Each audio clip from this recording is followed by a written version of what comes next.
रोज़मर्रा की ज़िंदगी में इन छोटी छोटी बातों पर ध्यान दिया जाए तो बड़ी बड़ी परेशानी जीवन में आने से पहले ही रुक जाएंगी, क्योंकि छोटी छोटी बातें ही आगे चलकर बड़ी परेशानी का रूप ले लेती हैं। तो चलिए इन्हीं खास बातों को जान लीजिए। उससे पहले आप सभी का मेरे चैनल प्रिया की वाणी यूट्यूब चैनल में आप सभी का स्वागत है। वीडियो अच्छी लगे तो लाइक ज़रूर करना। तो सबसे पहले कभी भी बहते हुए जल की तरफ पीठ करके ना बैठें। किसी भी दरवाजे के ऊपर घड़ी या कैलेंडर ना लटकाएं। शौचालय का दरवाज़ा बंद ही रखें। पुरानी या जो काम की नहीं है उन वस्तुओं को कभी भी संभाल कर न रखें। घर में कबाड़ ज़्यादा न रखें। सोते समय पैर या तो दक्षिण की तरफ नहीं होने चाहिए। बीम के नीचे सिर रखकर ना सोएं। एक लाइन में 3 दरवाजे नहीं होने चाहिए।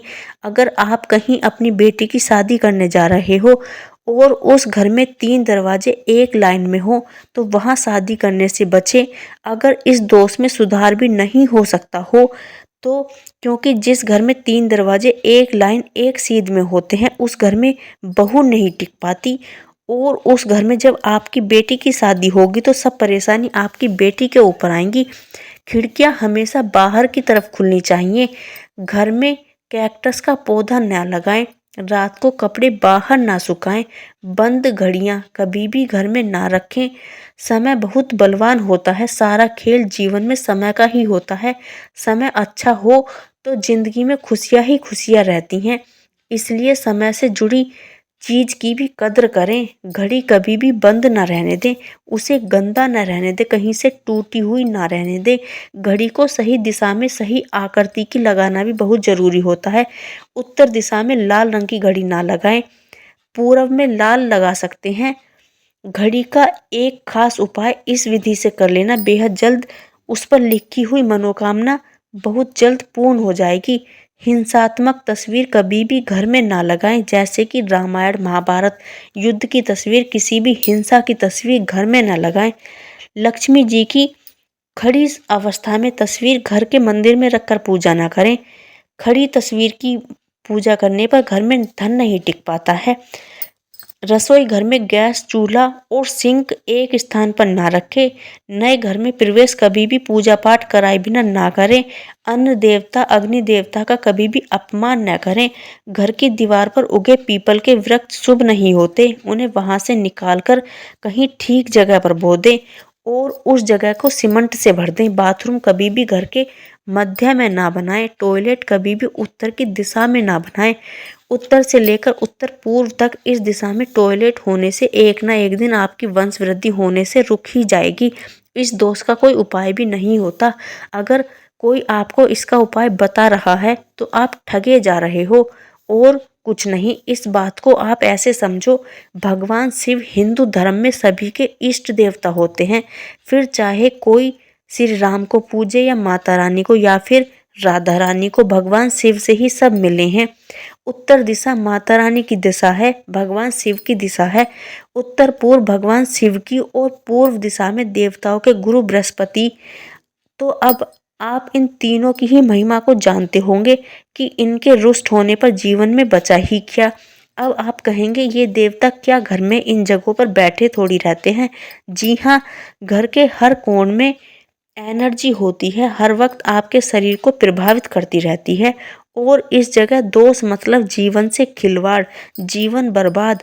इसको आप ऐसे समझो, वास्तु देवता का मुख ईशान कोण में रहता है और अगर आप किसी के मुख पर बैठकर लैट्रिन कर दें तो वो आपका शुभ चिंतक कितने समय तक रहेगा। एक ना एक दिन तो वो आपको पटकी लगा ही देगा। मछली घर बेडरूम में ना रखें। कोर्ट केस या झगड़ों की फाइलें दक्षिण पूर्व दिशा में ना रखें। अब बात करते हैं कि क्या करें। ब्रह्म स्थान को हमेशा साफ सुथरा रखें। पहले के ज़माने में ब्रह्म स्थान पर तुलसी के पौधे का पूजन होता था।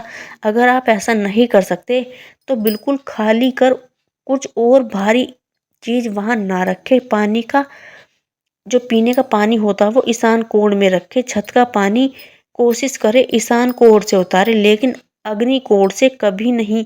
अमावस्या और पूर्णिमा ये दोनों ही तिथियां बहुत महत्वपूर्ण होती हैं। अगर जिंदगी में बिना रुकावट खुशहाली चाहिए तो इन दोनों तिथियों पर पूजन अवश्य करना चाहिए। अगर आप यह सोच रहे हैं कि बिना पितर पूजन के आपकी ज़िंदगी में खुशहाली आ जाएगी तो आप गलत सोच रहे हो। पितर पूजन ना करने से आपकी दुर्गति होना तय है। या तो बड़े लेवल के महात्मा बन जाओ, अगर वो नहीं बन सकते और घर गृहस्थी का सुख शांति भी आपको चाहिए तो आपको पितर पूजन तो करना ही पड़ेगा, वरना आपके हाथों में कटोरा आ जाएगा।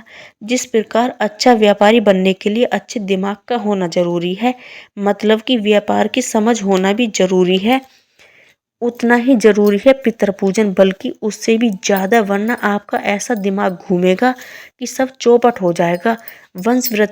वंश वृद्धि के लिए भी पितर पूजन जरूरी है। कहने के लिए नाम लड़कियों से भी चल जाता है, लड़कियां किसी भी क्षेत्र में कम नहीं है, मगर समाज की जो असली धारणा है कि वंश वृद्धि लड़कों से ही जुड़ी होती है।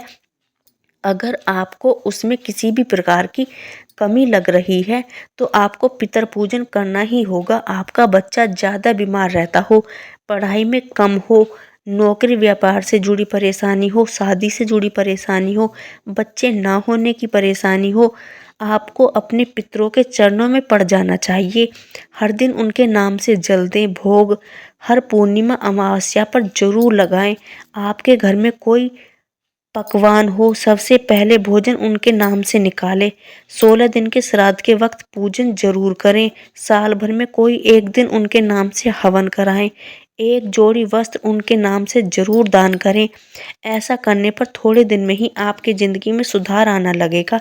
जितना जरूरी शरीर के लिए सांस लेना है, उतना ही जरूरी पितर पूजन भी बहुत ज़्यादा ज़रूरी है। अगर आप यह सोचते हैं कि बिना इनका पूजन किए आप आराम की ज़िंदगी जी लोगे तो आप गलत सोच रहे हो।